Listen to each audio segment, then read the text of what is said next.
Air hostess job లక్షల్లో జీతం, ప్రమాదాల్లో భారీ పరిహారం. వీరికుండే ప్రయోజనాలివే. విమాన ప్రమాదంలో ఎయిర్ హోస్టెస్ లేదా విమాన సిబ్బంది మరణిస్తే వారికి వర్తించే పరిహారం సాధారణ ప్రయాణికుల కంటే భిన్నంగా ఉంటుంది.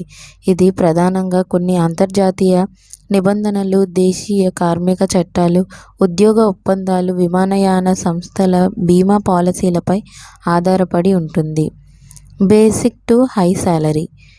ఫ్రెషర్, డొమెస్టిక్ ఎయిర్లైన్స్లో కొత్తగా చేరే వారికి నెలకు 25 నుంచి 45 వేల వరకు ప్రారంభ వేతనం ఉంటుంది.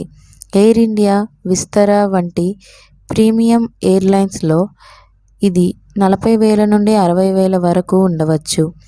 మిడ్ లెవెల్ 2 నుంచి 5 సంవత్సరాల అనుభవం నెలకు 45,000 నుంచి 70,000 వరకు జీతం ఉండవచ్చు. సీనియర్ క్యాబిన్ క్రూ పార్సర్ 5 సంవత్సరాల అనుభవం ఉంటే నెలకు 60,000 నుంచి 1,00,000 లేదా అంతకంటే ఎక్కువ సంపాదించవచ్చు. సీనియర్ స్థానాల్లో వార్షిక జీతం 12 లక్షల నుంచి 15 లక్షల వరకు, కొన్నిసార్లు 20 లక్షల వరకు కూడా చేరవచ్చు. ప్రయాణికులు, సిబ్బందికి పరిహారం తేడాలు.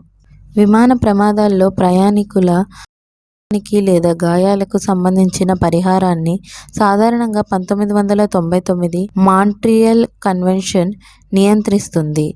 దీనికి భారత కూడా సభ్యదేశం. ఈ కన్వెన్షన్స్ ప్రకారం విమానయాన సంస్థ కనీస బాధ్యత 1,28,821 ప్రత్యేక డ్రాయింగ్ రైట్స్గా ఉంటుంది. ప్రస్తుత మారకం రేట్లు ప్రకారం ఇది సుమారు 1.42 కోట్ల నుంచి 1.8 కోట్ల వరకు ఉంటుంది. అయితే ఇది ప్రయాణికులకు మాత్రమే వర్తిస్తుంది. విమాన సిబ్బంది, ఎయిర్ హోస్టెస్, పైలట్ మొదలైన వారు మాంట్రియల్ కన్వెన్షన్ పరిధిలోకి సాధారణంగా రారు. వారి పరిహారం కింది వాటి ద్వారా నిర్ణయిస్తారు. కార్మికుల పరిహార చట్టాలు. విమాన సిబ్బంది విమానాల్లో డ్యూటీలో ఉన్నప్పుడు జరిగిన ప్రమాదంలో వారికి భారతీయ కార్మికుల పరిహార చట్టాలు వర్తిస్తాయి. ఈ చట్టాలు ఉద్యోగ సమయంలో జరిగిన ప్రమాదాలకు పరిహారాన్ని అందిస్తాయి. ఉద్యోగ ఒప్పందాలు. ఎయిర్ హోస్టెస్లు విమానయాన సంస్థల్లో చేసుకున్న ఉద్యోగ ఒప్పందాలతో సందర్భంలో పరిహార నిబంధనలు ఉంటాయి. సంస్థలు తమ సిబ్బంది కోసం ప్రత్యేక బీమా పాలసీలను కలిగి ఉంటాయి. ఇవి విధిలో ఉండగా జరిగిన లేదా గాయాలకు పరిహారాన్ని అందిస్తాయి. సంస్థ ఇచ్చే అదనపు పరిహారం. కొన్ని సందర్భాల్లో విమానయాన సంస్థలు లేదా వాటి మాతృ సంస్థలు, ఉదాహరణకు ఎయిర్ ఇండియా విషయంలో టాటా గ్రూప్ మానవతా దృక్పథంతో చట్టపరమైన బాధ్యతకు మించి అదనపు పరిహారం ప్రకటించవచ్చు.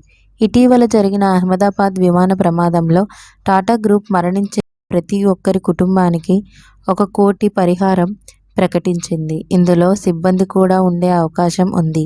నిర్లక్ష్యం రుజువైతే అధిక పరిహారం. ఒకవేళ ప్రమాదానికి విమానయాన సంస్థ నిర్లక్ష్యం లేదా తప్పు కారణమని నిరూపించగలిగితే మరి కుటుంబాలు చట్టపరంగా ఎక్కువ పరిహారాన్ని కోరవచ్చు. ఇలాంటి సందర్భాలలో కోర్టులు వయసు, ఆదాయం, ఆధారపడిన వారి సంఖ్య వంటి అంశాలను పరిగణలోకి తీసుకొని పరిహారాన్ని నిర్ణయిస్తారు. ఆర్థిక వెసులుబాట్లు. జీతంతో పాటు ఎయిర్ హోస్టెస్లు ఈ క్రింది ప్రయోజనాలను కూడా పొందుతారు. కొన్ని విమానయాన సంస్థలు సిబ్బంది కుటుంబ సభ్యులకు, ప్రత్యేకించి తల్లిదండ్రులు, జీవిత భాగస్వామి, పిల్లలు జీవితకాలం లేదా నిర్దిష్ట కాలం పాటు రాయితీ ప్రయాణ ప్రయోజనాలను అందించవచ్చు.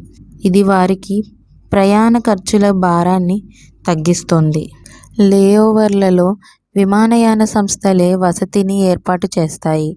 ఆరోగ్య బీమా, వైద్య సౌకర్యాలు లభిస్తాయి. Provident fund, gratuity.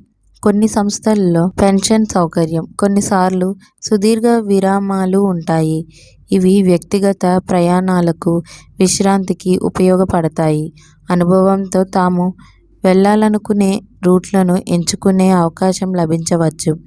Senior cabin crew, purser, cabin manager, inflight supervisor వంటి ఉన్నత స్థానాలకు ఎదగవచ్చు.